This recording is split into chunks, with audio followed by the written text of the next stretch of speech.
The Acer Spin 1 is a super budget convertible laptop that's available from just £250 and is ideal for those that want something cheap and versatile but with a decent screen and long battery life.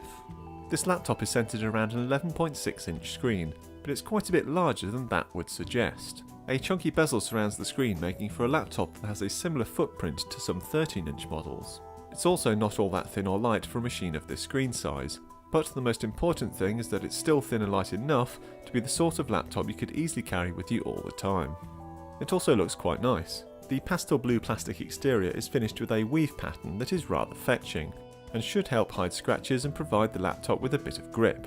On the inside, the keyboard surround has a faux brushed metal effect to its black plastic, which could easily come across as cheap mimicry, but actually kinda works.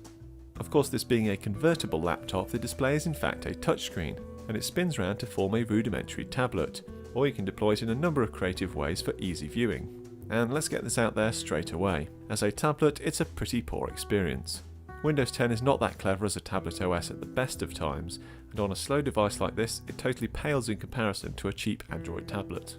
Instead, it's the extra versatility such a foldable hinge provides that makes this laptop appealing. What else helps is that the screen itself is decent quality.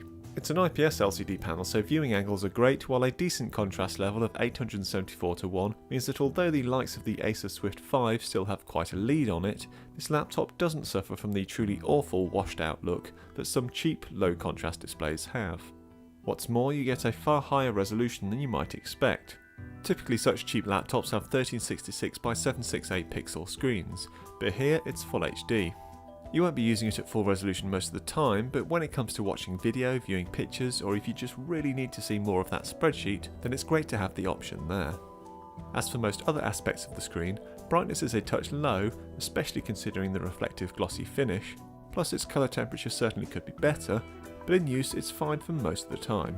Similarly, the sRGB colour space coverage of 74.4% is not great, but entirely adequate and positively good for a laptop of this price.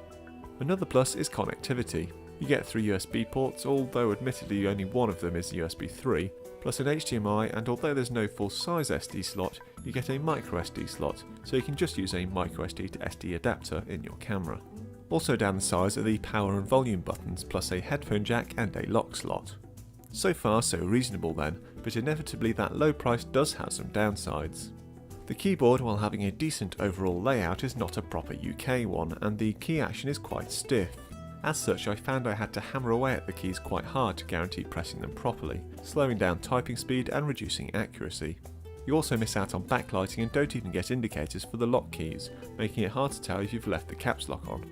The trackpad is similarly okay, but not exactly the sort of thing you'll want to be working on for hours each day.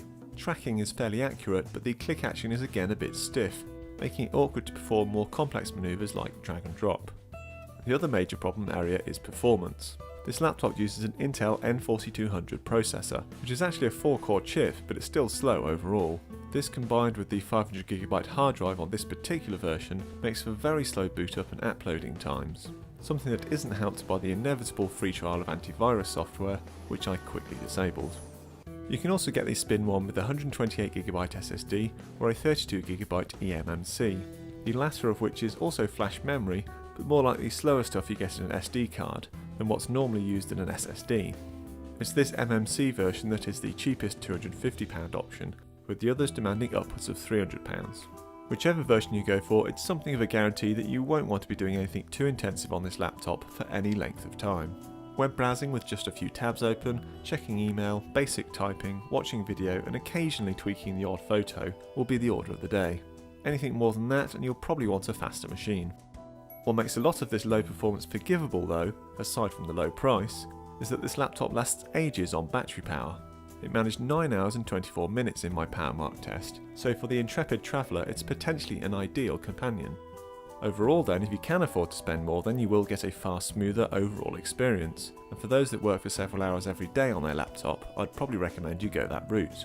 But if you really just need the basics in terms of performance, but want a decent screen and the versatility of a touchscreen, then the Acer Spin 1 could be what you're looking for.